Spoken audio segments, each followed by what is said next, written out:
Luego de casi 100 años del terrible genocidio que marcó a fuego el espíritu de los ranqueles, condenándonos al ocultamiento de nuestra identidad, un suceso marcó un quiebre en la política de resistencia silenciosa de nuestra gente que había sido reducida en territorios casi desérticos. Otra vez venían por nuestras tierras, y a pesar de que 70 años antes esos territorios habían sido descartados para la producción, pues se pensaba que allí nada podía desarrollarse, el ejemplo de los resistentes ranqueles que con algunas cabras y otros animalitos aún continuaban allí, despertó la codicia de los que pensaban que los antiguos señores de estas tierras no merecían ni siquiera un trozo de desierto.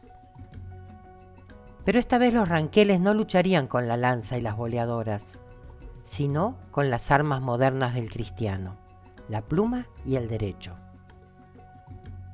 En este capítulo, Ignacio Roca, historiador y antropólogo, nos contará su investigación sobre esta gesta, cómo inició el despertar ranquelche. ¿Vos sabés lo que pasó ahí hace unas décadas antes de estas visitas tuyas, en la década de 1970? Sí, tuve la oportunidad de investigar ese asunto. Obviamente yo me entero de esto mucho más de grande, ya cuando estaba desarrollando mis tareas como investigador, en el marco de algún trabajo académico que estaba haciendo. Un día, por casualidad, una médica de acá de Santa Rosa, la doctora Esmilda Acevedo, ella me dice, cuando se entera que yo estaba investigando el tema, me dice: deberías venir a casa a mirar los papeles de mi padre, me dice ella. Bueno, entonces yo voy, me acerco a una caja y cuando abro esa caja me encuentro con un archivo impresionante. Se trataba nada más y nada menos que del archivo personal de Pedro Fernández Acevedo. Quien me mostró el archivo es su hija, la doctora Esmilda Fernández Acevedo. Cuando empiezo a revisar ese archivo me doy cuenta que existe de manera muy sistematizada, muy ordenada, un conjunto bastante importante de cartas escritas a mano, manuscritas, que cuando empiezo a revisarlas veo que están firmadas por varios de los paisanos de Mitre de la década del 70, gente como Ambrosio Carripilón, Pedro Páez, Ataliba Canué, Seferino Morales, Pantaleón Peralta, entre otros. Y veo que hay muchas cartas de Pedro y los paisanos, o sea, hay como una carteada entre ellos bastante intensa. Yo no recuerdo si eran alrededor de 80 cartas las que existen en ese archivo. Y muchos artículos periodísticos. Las cartas y los artículos periodísticos refiriendo ambas a un conflicto que hubo en Mitre y que se desarrolló aproximadamente entre 1963 y 1973, teniendo un momento más álgido entre 1969 y 1971.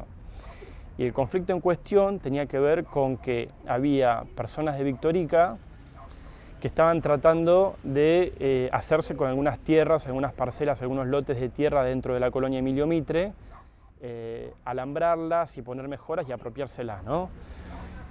Cuando vos sabés que Emilio Mitre inició como una colonia donada por el gobierno nacional en 1899, en el año 1900, principios del siglo XX, a las familias remanentes de las tribus ranqueles que quedaron en el territorio luego de todo lo que sucedió con las campañas militares de la llamada conquista del desierto, ¿no? Luego de todos estos procesos que hubo, no solo de aniquilamiento físico, sino también sobre todo de asimilación de estas poblaciones como mano de obra forzada en La Pampa, en Buenos Aires, en Tucumán, en Misiones, éxodos forzados que hubo, algunas tribus quedaron en el territorio de La Pampa y después de distintos procesos de negociación, muchas de ellas lograron radicarse en Emilio Mitre, colonia pastoril Emilio Mitre, donada por el gobierno nacional para estas familias ranqueles. Entonces nos encontramos volviendo a 1963, década del 60, con criollos vecinos, de pueblos vecinos, queriendo tomar tierras en Emilio Mitre. Entonces ahí es donde entra Pedro Fernández Acevedo, porque Pedro Fernández Acevedo es un personaje muy interesante en la historia pampeana. Él fue abogado y periodista. Él nació en 1899 en Hacha y muere en 1981 en Buenos Aires.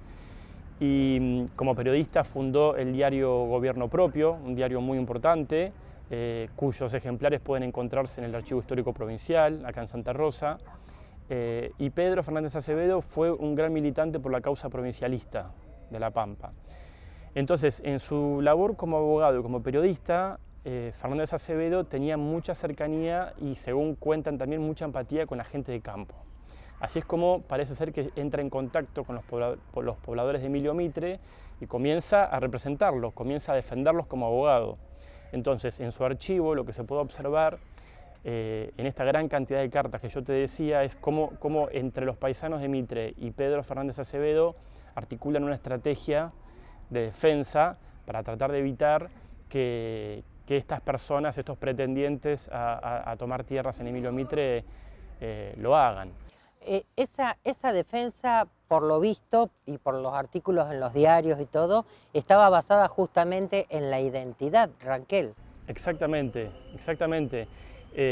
Acá sucede algo muy interesante, que es que a raíz de todo este conflicto, yo lo que entiendo o lo que veo es cómo se da una revisibilización, una reemergencia de la identidad Ranquel después de 60, 70 años de estar silenciada, ¿no? Después de hecho que existen varios documentos y hasta varios dispositivos estatales que han llegado a anunciar que ya no había población indígena en el territorio de La Pampa, ¿no? Como por ejemplo el Censo Nacional de 1905, ¿no? Que ¿Qué decía? Explícitamente dice ya no quedan población indígena en el territorio de La Pampa.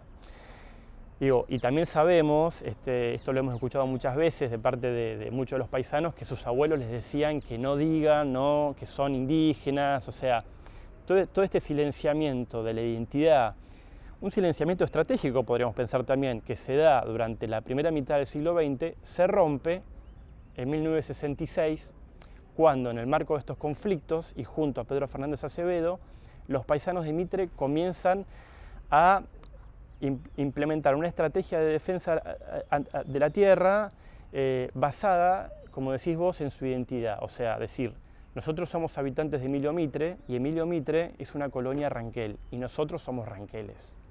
Entonces ese nosotros somos ranqueles comienza a embanderarse, digamos, ¿no? Comienza a manifestarse muy a viva voz, al punto de llegar también a articular una estrategia con medios periodísticos. O sea, este conflicto fue llevado a los medios provinciales muy intensamente. Si uno revisa las fuentes periodísticas de entre 1966 y 1971, puede encontrar notas publicadas en los diarios, el diario La Arena, diario La Reforma, diario La Capital, notas referidas a este conflicto saliendo casi todos los meses, digamos. O sea, cada tanto salían notas referidas a este contexto.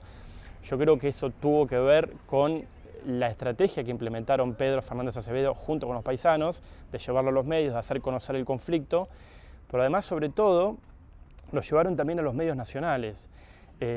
Había una revista en ese momento, que es la revista 7 Días, era una revista muy importante, muy famosa, de difusión muy masiva a nivel nacional, y ese conflicto llegó también a la revista 7 Días, visibilizando de manera muy explícita la presencia ranquel.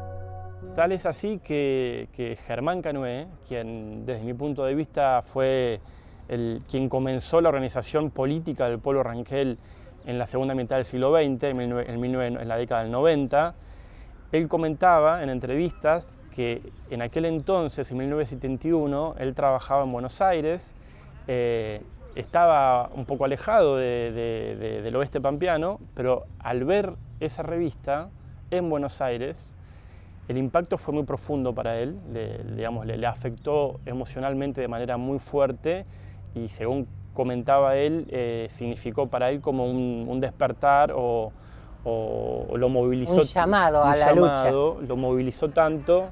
Él, me acuerdo que decía, pero ¿cómo?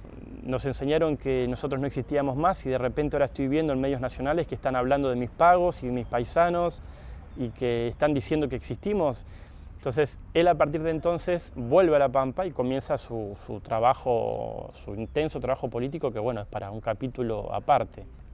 Este conflicto, las cartas de Pedro Fernández Acevedo son, desde el punto de vista como documento histórico, son de una riqueza enorme y también nos hacen pensar en la importancia que tienen los archivos personales, no solamente los archivos institucionales, sino también archivos que muchas personas han guardado y que existen, que existen por ahí. El archivo de Pedro Fernández Acevedo está guardado por su familia y permitió reconstruir un capítulo muy importante de la historia de La Pampa y de la historia del pueblo ranquel en el siglo XX. Las cartas son muy interesantes, las cartas dan cuenta de la angustia, del conflicto y de lo intenso que llegó la escalada, digamos, de violencia que hubo en esa situación. Uno de los mayores momentos de tensión fue cuando en 1969 estos pretendientes a las tierras que venían, digamos, ya hacía varios años haciendo acercamientos, acercando maquinaria, no había como un ida y vuelta, hasta que finalmente llega a un punto máximo cuando en 1969 derrumban la casa de la familia Morales, de Ceferino Morales, y los llevan detenidos a un calabozo ahí mismo en Mitre. Hay una carta de Ceferino Morales dirigida a Pedro Fernández Acevedo donde relata con lujo de detalles lo que sucedió y es tremendo, relata cómo tiran su casa, él estaba con su familia, con su esposa y con niños pequeños, cómo derrumban su casa y se lo llevan detenido a un calabozo. Y le cuenta todo eso a Pedro Fernández Acevedo como su abogado en una carta. Hay una carta donde Pedro le responde y le dice que se mantenga firme, que no dé el brazo a torcer, que se mantenga firme en la lucha. Finalmente a Ceferino Morales lo liberan, o sea, está muy poco tiempo detenido, yo no sé cuánto tiempo está detenido, no sé si fueron horas o un par de días, pero creo que habrán sido algunas horas o algunos días. Lo liberan y finalmente logra quedarse, él no se va del terreno, no lo pueden echar y ahí donde la estrategia, digamos, la defensa legal comienza a tomar ya un curso más fuerte. ¿Cuál era el razonamiento o el criterio de los que querían apropiarse de esos campos? ¿Bajo qué norma legal ellos querían apropiarse de campos que tenían dueño? Uno de los argumentos era que esas serían tierras fiscales y que existiría en ese momento algún sistema de puntajes que permitía a determinados pobladores que querían colonizar tierras fiscales, si podían demostrar que tenían recursos y capitales como para poner a producir esas tierras, tendrían derecho a acceder a esas tierras. Pasando por alto el decreto de entrega de las tierras a nombre de las tribus ranquelinas. Totalmente. Eso fue, como te decía, fue como el argumento principal de la defensa. Digamos, que esas tierras... Eso es lo que te iba a preguntar. Claro. ¿Cuál era el pensamiento de Fernández Acevedo? ¿Qué estrategia legal usó él para la defensa de esas tierras? En primer lugar, manifestar todo el tiempo que las personas que estaban tratando de expulsar pertenecían al pueblo ranquel y que estaban ahí porque había existido una donación del gobierno nacional hacia el pueblo ranquel. Y en segundo lugar encontró algunos detalles técnicos, algunos detalles técnicos legales, que le permitieron también anular los intentos de toma de tierras, como por ejemplo había existido un decreto en su momento, un decreto de 1966 que le daba derecho a ciertos habitantes criollos que querían acceder a las tierras y después se le encuentra alguna especie de detalle técnico que permite demostrar la nulidad de ese decreto.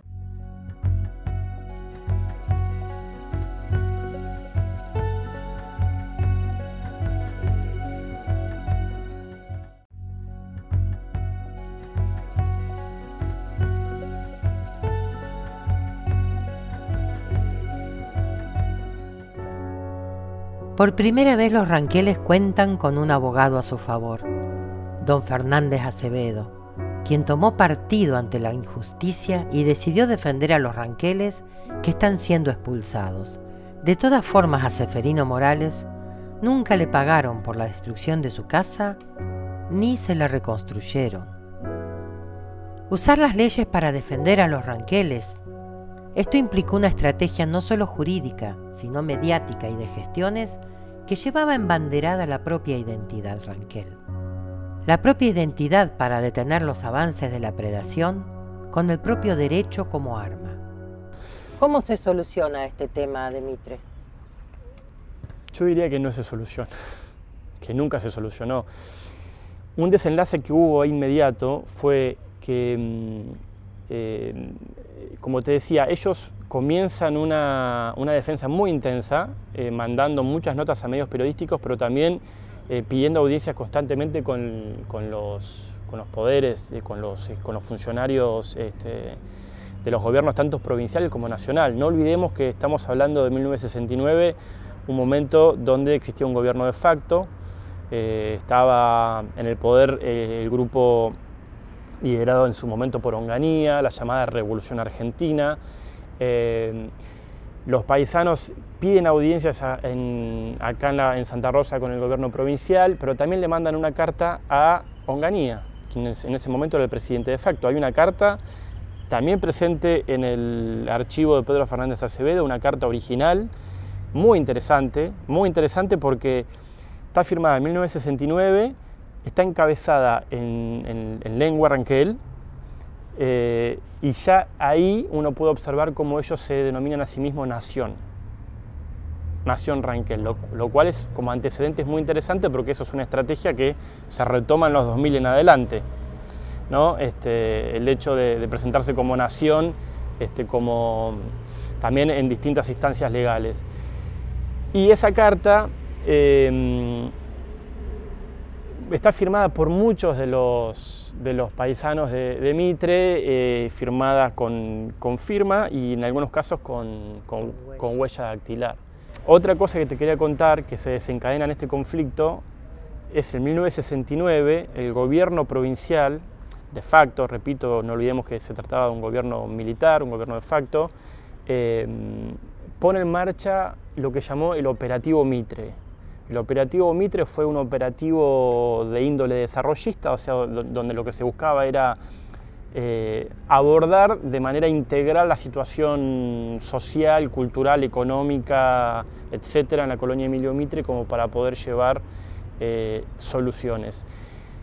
El documento del Operativo Mitre también es muy interesante y también se encuentra en el Archivo Histórico Provincial. Es un documento donde puede observarse un relevamiento bastante minucioso de distintas condiciones existentes en la colonia. Se hace un censo, se evalúan las condiciones de salud, religiosas, culturales, económicas, como te decía, etc. Y luego, cuando Lanús en 1971 llega a Santa Rosa y da esta orden de que traten de solucionar esta situación, el Operativo Mitre ya llevaba 2 años de desarrollo, con lo cual es probable que haya permitido también o que haya facilitado que algunas de estas escrituras se realicen. ¿Pero la solución ayudó al desarrollo de la identidad ranquel? Tierras comunitarias donde la unidad económica mínima era de 10.000 hectáreas, ahora fraccionada y entregada a título individual de solo 675 hectáreas por familia. Y eso no fue todo. El cambio de titulaciones cuando se provincializa La Pampa fue muy extraño.